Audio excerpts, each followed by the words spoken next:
Welcome back to the class of mathematics. I am Asifa Jameel.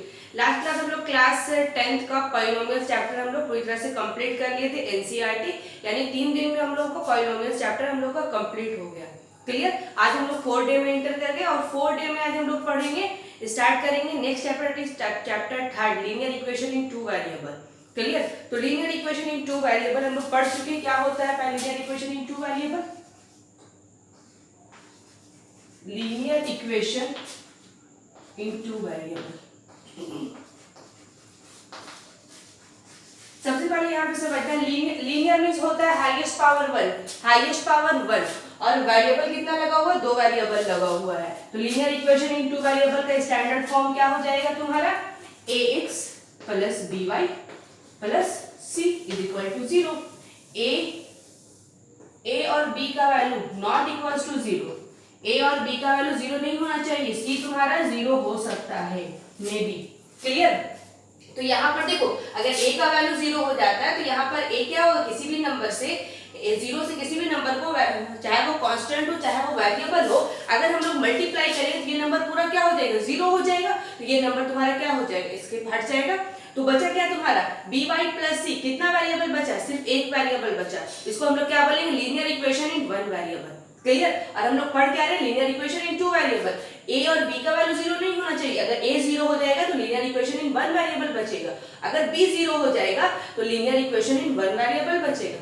Clear. और c का value 0 हो सकता है। अगर c 0 हो गया फिर भी तुम्हारा लीनियर इक्वेशन इन 2 वेरिएबल है। क्लियर। समझ में? अब यहाँ पर वेरिएबल तुम्हारे कितना है? 2 है वेरिएबल। तो अगर वेरिएबल 2 है तो यानी दोनों वेरिएबल का वैल्यू फाइंड आउट करना पड़ेगा। तो वेरिएबल का वैल्यू फाइंड आउट करने के लिए 2 मेथड पढ़ेंगे। पहला सब्स्टिट्यूशन मेथड पढ़ेंगे, दूसरा हम लोग एलिमिनेशन मेथड पढ़ेंगे। अगर एग्जाम में लिखा रहेगा solve this question by substitution method, तो सब्स्टिट्यूशन मेथड ही यूज करना पड़ेगा। अगर लिखा रहेगा find the value of x and y तो एलिमिनेशन मेथड ही यूज कर लेना, क्योंकि वहां पर थोड़ा टाइम सेव हो जाएगा। ठीक है। तो हम दोनों मेथड पढ़ेंगे, सब्स्टिट्यूशन मेथड ही पढ़ेंगे, एलिमिनेशन मेथड ही पढ़ेंगे। वो नेक्स्ट चैप्टर में पढ़ना। सबसे पहले एक्सरसाइज 3.1 हम लोग स्टार्ट करेंगे, जहां पर हम लोग तो इस इक्वेशन को हम लोग ग्राफ पर भी रिप्रेजेंट कर सकते हैं। ग्राफ से रिप्रेजेंट करके x और y का वैल्यू भी फाइंड आउट कर सकते हैं। क्लियर। तो फर्स्ट एक्सरसाइज जो हम लोग पढ़ने जा रहे हैं एक्सरसाइज 3.1, वो हम लोग जो सॉल्व करना है ग्राफिकली सॉल्व करना है। समझ में आया? तो बिना टाइम वेस्ट किए हम लोग चैप्टर के अंदर एंटर कर जाते हैं।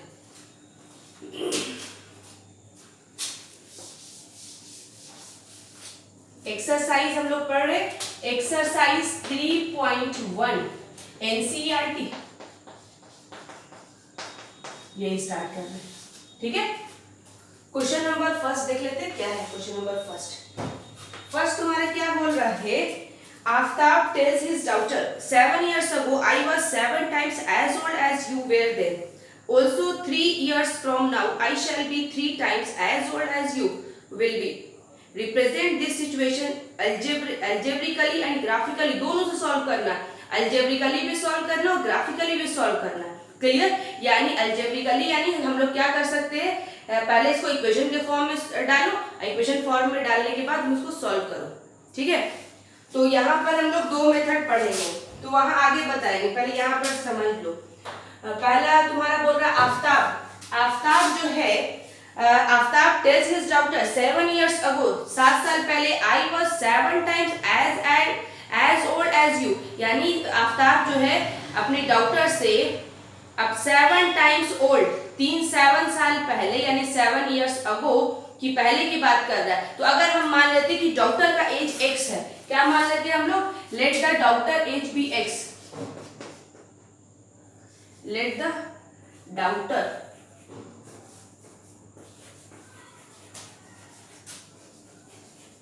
डॉक्टर प्रेजेंट एज, ये प्रेजेंट एज दिख रहा है।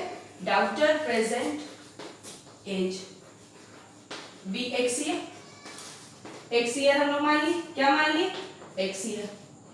और आफ्ताब का एज क्या हो जाएगा? आफ्ताब प्रेजेंट एज क्या हो जाएगा तुम्हारा? y ईयर्स मान ले, इसका x ईयर माने और आफ्ताब का क्या मान लिए? y years. क्लियर।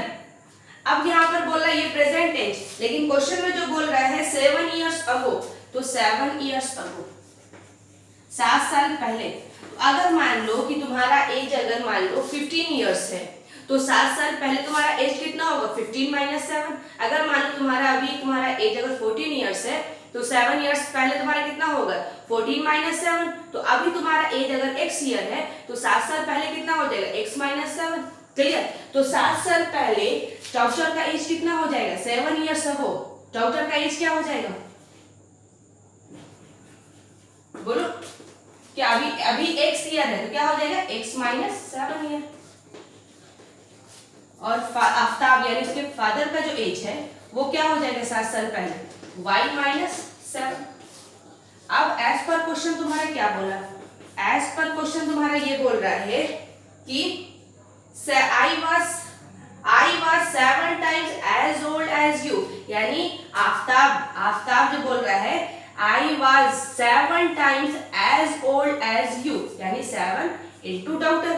आफ्ताब बोल रहा है I was 7 times old as you, यानी Aftab is equal to 7 into d।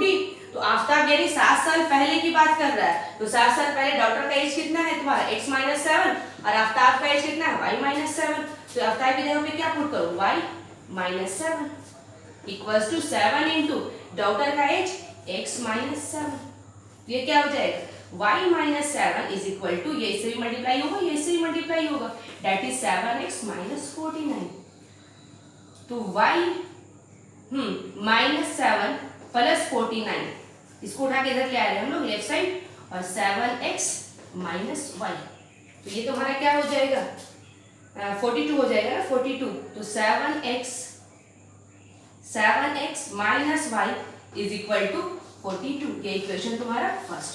अगर वेरिएबल 2 होता है तो मिनिमम हम लोग को 2 इक्वेशन फाइंड आउट करना ही पड़ेगा। तो पहला इक्वेशन हम लोग फाइंड आउट कर लिए that is 7x minus y is equal to 42। Clear. अब यहाँ पर देखो नेक्स्ट इक्वेशन कैसे बनेगा। नेक्स्ट इक्वेशन क्या बोल रहा है 3 years from now I shall be, यानी 3 साल बाद। तो 3 साल बाद आफ्टर 3 years की अब बात कर रहा है। तो आफ्टर 3 years डॉक्टर का एज कितना हो जाएगा। अभी मान लो कि तुम्हारा एज अगर 14 ईयर्स है तो 3 साल बाद तुम्हारा एज कितना हो जाएगा 14 प्लस 3 हो जाएगा। अगर अभी तुम्हारा मान लो एज 13 ईयर्स है तो 3 साल के बाद क्या हो जाएगा 13 प्लस 3। अभी अगर तुम्हारा एज मान लो x ईयर है तो 3 साल के बाद क्या हो जाएगा x प्लस 3। तो यहाँ पर क्या हो जाएगा डॉक्टर का एज अभी x है तो क्या हो जाएगा x प्लस 3 ईयर्स और आफ्ताब का एज क्या हो जाएगा y प्लस 3 ईयर्स। अब देखो एज पर क्वेश्चन क्या बोल रहा है। सबसे पहले 3 इयर्स अगो की 7 इयर्स अगो की बात की और आफ्टर 3 इयर्स की बात की। आई shall be 3 times as old as you, यानी 3 साल के बाद आफ्ताब बोल रहा है कि मैं जो है 3 गुना हो जाऊंगा तुमसे। तो आई शैल बी 3 times यानी 3 into डॉक्टर। तो आफ्ताब का 3 साल के बाद क्या है y प्लस 3 और 3 into x प्लस 3। तो y plus 3 is equal to 3x plus 9। तो यहां से तुम्हारा क्या हो जाएगा 3 minus 9 is equal to 3x minus y। ये 9 को उठा के लेफ्ट साइड ले गए और y को उठा करके हम राइट साइड ले गए। तो y के आगे प्लस है लगाया क्या होगा माइनस हो जाएगा that is 3x minus y is equal to -6। कितना इक्वेशन निकाल लिए हम लोग इक्वेशन हम लोग 2 इक्वेशन फाइंड आउट कर लिए। पहला इक्वेशन यहाँ अब सेकंड इक्वेशन यहाँ। तो यहाँ से तुम क्या कर सकते हो x का या y का वैल्यू निकालो इक्वेशन फर्स्ट से या इक्वेशन सेकंड से और इक्वेशन फर्स्ट में क्या करो सब्स्टिट्यूट कर दो पुट कर दो। एक इक्वेशन से x या y का वैल्यू निकालो और दूसरी इक्वेशन में पुट कर दो। तो यानी एक इक्वेशन से वैल्यू उठा रहे दूसरे में सब्स्टिट्यूट कर रहे हैं। इसको हम लोग बोलते हैं सब्स्टिट्यूशन मेथड। क्लियर। पहले सॉल्व कर लेते हैं ग्राफिक। पहले हम लोग अलजेब्रिक सॉल्व तो कर लिए। अब अगर वैल्यू फाइंड आउट करना है तो वैल्यू फाइंड आउट कर लो। तो कर ले सॉल्व कर दे इसको और सॉल्व कर देते। यहाँ से तुम्हारा y का वैल्यू क्या फाइंड आउट होगा बोलो। यहाँ तुम्हारा y का वैल्यू क्या फाइंड आउट होगा y इज इक्वल टू इसको ले जाओ इधर y और इसको ले जाओ इधर। तो यहाँ से हम लोग सॉल्व करेंगे तो y का वैल्यू तुम्हारा क्या हो जाएगा बोलो 7x minus 42 is equal to y। ये 7x माइनस 42 और इसको y को लेकर राइट साइड। तो 7x minus 42 is equal to y। Putting the value of y in equation second. Putting the value of y in equation second. Equation second में put कर दो, इसको सब्स्टिट्यूशन मेथड बोलते हैं। तो ये क्या हो जाएगा 3x माइनस y का वैल्यू क्या निकाले 7x minus 42, 7x minus 42 y का वैल्यू हम लोग पुट कर दिए is equal to -6 equals to -6। ये क्या हो जाएगा 3x माइनस 7x और प्लस 42, क्योंकि माइनस जब अंदर जाता है साइन रिवर्स कर जाएगा, तो -6 3 ये क्या हो जाएगा minus plus minus that is -4x हो जाएगा। इसको सॉल्व किए x और इसको ले जा रहे हैं हम लोग राइट साइड, दैट इज -6 और -42। तो -4x is equal to -48, minus minus cancel, 4 1 जा 4 4 2 जा 8, तो x इज इक्वल टू 12। अब x का वैल्यू निकल करके आ गया। अब ये x का वैल्यू जो ये x का वैल्यू यहाँ पुट करो, यहाँ से y फाइंड आउट हो जाएगा। यहाँ से तुम्हारा x का वैल्यू हम पुट करने जा रहे हैं 7 into x minus 42, तो y is equal to 7 into x, x का वैल्यू है तुम्हारा 12 और -42, क्या हो जाएगा y इज इक्वल टू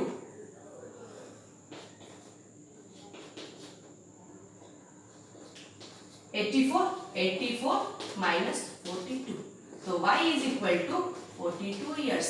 तो क्या हो जाएगा बोलो, आफ्ताब का एज क्या हो जाएगा 42 ईयर्स और डॉक्टर का एज क्या हो जाएगा तुम्हारा 12 ईयर्स। ये तुम्हारा डॉक्टर का एज आ गया, फाइंड आउट हो गया, और ये तुम्हारा उसके फादर दैट इज आफ्ताब का एज हम लोग फाइंड आउट कर लिए। क्लियर। तो ये क्वेश्चन नंबर फर्स्ट था जो हम लोग ग्राफिकल अलजेब्रिक के थ्रू सॉल्व किए। ठीक है, अब यहाँ पर हम लोग सॉल्व करेंगे ग्राफिकल के थ्रू सॉल्व करेंगे। और ग्राफिकली हम लोग सॉल्व करते हैं, सबको हम हटाएंगे, सिर्फ इक्वेशन को रहने देंगे, क्योंकि इक्वेशन के अकॉर्डिंग ही हम लोग क्वेश्चन सॉल्व करेंगे।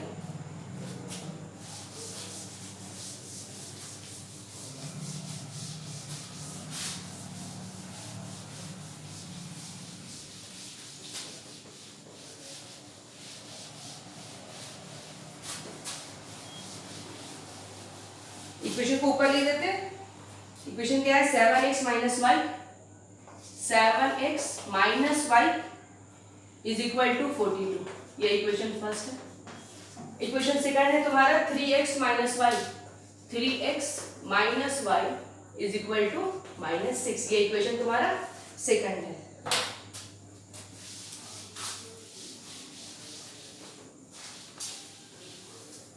तो जब भी हम लोग ग्राफिकली सॉल्व करने में सबसे पहले वेरिएबल का वैल्यू हम अपने मन से लेंगे। मिनिमम हम लोग को 2 वैल्यू अपने मन से लेना पड़ेगा, यानी x का वैल्यू लेंगे अपने मन से, y फाइंड आउट होगा। ठीक है, या y का वैल्यू हम लोग अपने मन से रखेंगे तो x फाइंड आउट होगा। मिनिमम 2 वैल्यू रखना ही है। तो अब इक्वेशन फर्स्ट को सॉल्व करने जा रहे हैं।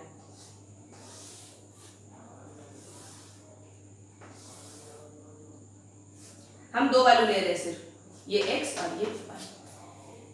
x का वैल्यू हम लोग अपने मन से रखते हैं, तो x का वैल्यू अगर हम लोग अपने मन से रख रहे हैं तो क्या रखे, x का वैल्यू 0 रखे। x अगर हम लोग 0 रख रहे हैं इक्वेशन फर्स्ट में, तो y क्या होगा 7 into 0 minus y is equal to 42। अच्छा, बहुत ऊपर चला जाएगा, इतना ऊपर नहीं जाए तो अच्छा होगा, 0 नहीं, इतना ऊपर नहीं जाना चाहिए। x का वैल्यू हम लोग अगर ले लेते हैं, x का वैल्यू अगर हम लोग लेते हैं 6, x का वैल्यू हम लोग 6 अगर ले रहे हैं तो 7 into 6 minus y is equal to 42। तो ये क्या हो जाएगा 7 6 जा 42, और इसको उठा कर लिया लेफ्ट साइड इज इक्वल, और इसको ले जाओ राइट साइड, तो क्या हो जाएगा y इज इक्वल टू 0। तो x का वैल्यू अगर हम लोग 6 रखेंगे, y क्या आ जाएगा तुम्हारा 0। नेक्स्ट वैल्यू क्या ले, अगर मान लो 1 रखते हैं, क्या रखे 1 रखे, तो ये क्या हो जाएगा 7 minus 42 is equal to minus 5। तो ये भी नंबर बहुत ऊपर जा रहा है। 2 अगर रखते हैं तो 14, 42 माइनस 14 क्या हो जाएगा तुम्हारा, 3 रख रहे हैं 7 3 21, 42 माइनस 21 नहीं, 7 4 28, 7 4 35, 5 रखते हैं। क्या रखे हम लोग, क्योंकि छोटा वैल्यू रख रहे हैं ना तो बहुत बड़ा नंबर जा रहा है, तो यहाँ पर x का वैल्यू हम लोग 5 पुट कर दिए, तो क्या हो जाएगा 7 into 5 minus y is equal to 42। तो ये क्या हो जाएगा 35 minus 42 is equal to y. इधर जाएंगे राइट साइड प्लस हो जाएगा, तो ये क्या हो जाएगा 42 माइनस 35 7 बचेगा। फाइंड क्या होगा 7। चलो y क्या फाइंड आउट होगा 7, सॉरी माइनस 7 फाइंड आउट होगा। 35 में से 42 में से 35 माइनस करो ना, 12 में से 5 जाएगा क्या बचेगा 7 बचेगा, ये कैंसिल आउट, बड़ा नंबर का साइन लिख दिए तो -7। ये हम लोग पहला सॉल्व कर लिए। क्लियर। इसको ग्राफ पे डालेंगे, तो ग्राफ पे हम डालने जा रहे हैं इसको।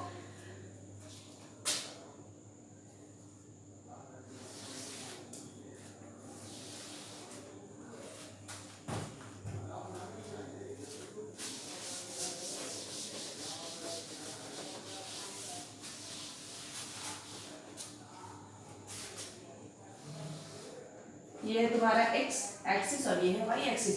तो मैक्सिमम वैल्यू कहाँ तक गया है 7 तक गया है, तो हम 1 तक ले लेते हैं। ये ओरिजिन होता है जहाँ पर वैल्यू तुम्हारा 0 0 होगा। राइट साइड हमको पता है प्लस होता है, लेफ्ट साइड माइनस होती है, तो पता है 1 2 3 4 5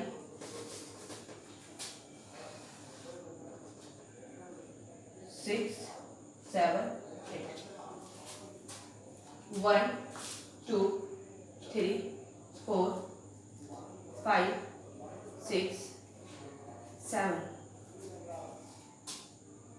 1 2 3 4 5 6 तक। यहाँ पे जगह नहीं है इसीलिए थोड़ा सा 1 2 3 4 5 6 7। हाँ x का वैल्यू क्या है, x का वैल्यू 6 तो y इज इक्वल टू 0। तो x का वैल्यू 6 1 2 3 4 5 6 और y इज इक्वल टू 0। 0 कहाँ मिलेगा इसी पॉइंट पर मिलेगा। तो पहला हम लोग क्या मिला 6, 0। हाँ नेक्स्ट x का value 5 y is equal to -7। x is equal to 5 1 2 3 4 5 और y इज इक्वल टू -7। तो -7 कहाँ जाना पड़ेगा नीचे, नीचे जो 1 2 3 4 5 6 7 यहाँ 7 आएगा। क्या आएगा तुम्हारा 7 यहाँ आ जाएगा। हाँ यहाँ थोड़ा सा और नीचे जाएगा, यानी क्या हो जाएगा तुम्हारा ये 5, -7 5, -7। इस दोनों को लेते हुए एक लाइन ड्रॉ कर देना जो इस दोनों पॉइंट को टच कर दे।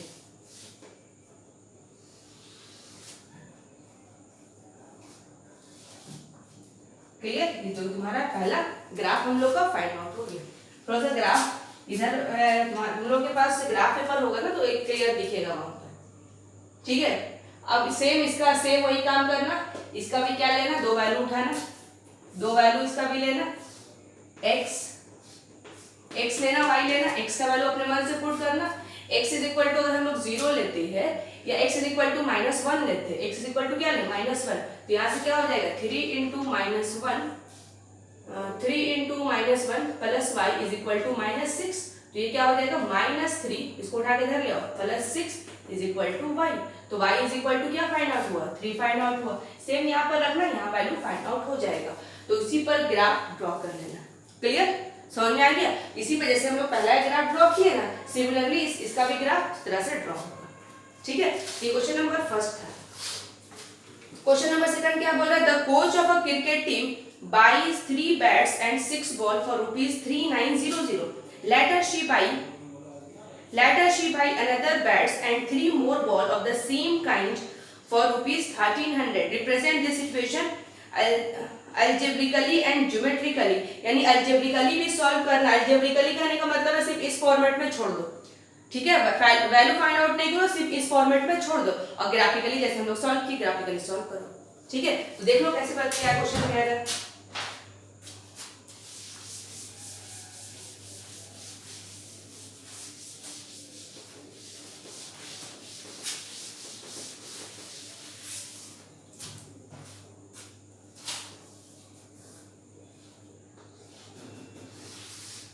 क्वेश्चन नंबर सेकंड,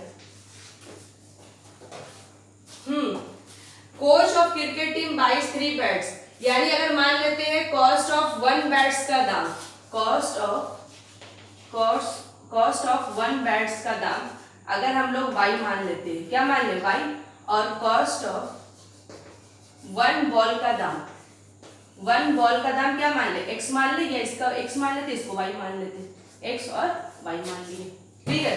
तो ये क्या, ये जो कोच है वो क्या खरीदी है, 3 बैट्स खरीदी है और 6 बॉल खरीदी है। तो एक बैट्स का दाम तुम्हारा y है, तो 3 बैट्स का दाम क्या हो जाएगा, 3y हो जाएगा ना। अच्छा 3x लिखिए यहाँ पर, एक बैट्स का दाम x है, अगर एक बॉल का दाम 2 रुपीस है तो 10 बॉल का दाम क्या हो जाएगा, 2 इंटू 10। एक बॉल का दाम अगर 5 रुपीस है तो 6 बॉल का दाम कितना हो जाएगा, 5 इंटू 6। एक बॉल का दाम अगर x रुपीस है तो 3 बॉल का दाम कितना हो जाएगा, 6 बॉल का दाम कितना हो जाएगा, 6 इंटू y हो जाएगा ना, एक बॉल का दाम माने। तो यहाँ पर क्या हो जाएगा, एज पर क्वेश्चन ये बोल रहा है कि अगर वो 3 बैट्स खरीदी है तो एक बैट्स का दाम x है, तो 3 बैट्स का दाम क्या हो जाएगा, 3x। और क्या खरीदी है, 6 बॉल, तो एक बॉल का दाम y है, तो 6 बॉल का दाम क्या हो जाएगा, 6y हो जाएगा। और दोनों को खरीदने में इसको कितना पैसा पे करना पड़ा, 3900। ये इक्वेशन फर्स्ट, क्लियर। अब इसके बाद क्या बोल, later she buy another bats, यानी फिर क्या खरीदी, सेकंड बार में बैट खरीद, later she buys another bats, यानी अनदर बैट्स मींस एक बैट्स खरीदी है, तो एक बैट्स का दाम क्या हो जाएगा, x हो जाएगा। एंड 3 मोर बॉल, और क्या खरीदी, 3 बॉल खरीदी है, तो एक बॉल का दाम y है और 3 बॉल का दाम क्या हो जाएगा तुम्हारा, 3y हो जाएगा। तो दोनों खरीदने में वो कितना पे की है, 31300। ये इक्वेशन तुम्हारा सेकंड हो जाएगा। यहाँ से तुम 3 कॉमन निकाले, काट भी सकते हो, यहाँ से 3 कॉमन निकालेंगे ना तो ये कट जाएगा, 3 1 3, 3 2 6, 3 1 3, 3 3 9, 0 0। तो that is x plus 2y is equal to 1300। क्या होगी दूसरा इक्वेशन, पहला equation x plus 2y is equal to 1300। ये इक्वेशन तुम्हारा फर्स्ट हो गया। अगर नहीं भी काटना है तो छोड़ो, नहीं काटो, 6y कर लो और 3x कर लो, ठीक है। और ये कर, तो इक्वेशन फर्स्ट हो जाएगी, इक्वेशन सेकंड, दोनों इक्वेशन को सॉल्व कर लो। ये तो अलजेब्रिकली हम लोग तो सॉल्व कर लिए, अब ग्राफिकली जैसे हम सॉल्व किए तो सॉल्व करो, क्लियर। तो ये क्वेश्चन नंबर तुम्हारा सेकंड था। क्वेश्चन नंबर थर्ड में क्या बोल रहा है, the cost of 2 kg of apples and 1 kg of grapes on a day was found to be 160, यानी 2 kg एप्पल्स और 1 kg ग्रेप्स का दाम जो है किसी दिन 160 रुपए है।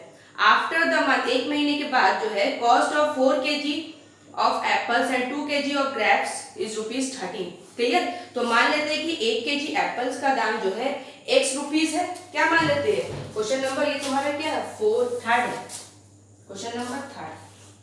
Late the C cost price CP of 1 kg apples be x rupees, क्या मान ली, बी x रुपीस, और CP of 1 kg grapes, 1 kg grapes क्या मान ले, y रुपीस। किसी दिन जो है, किसी दिन वो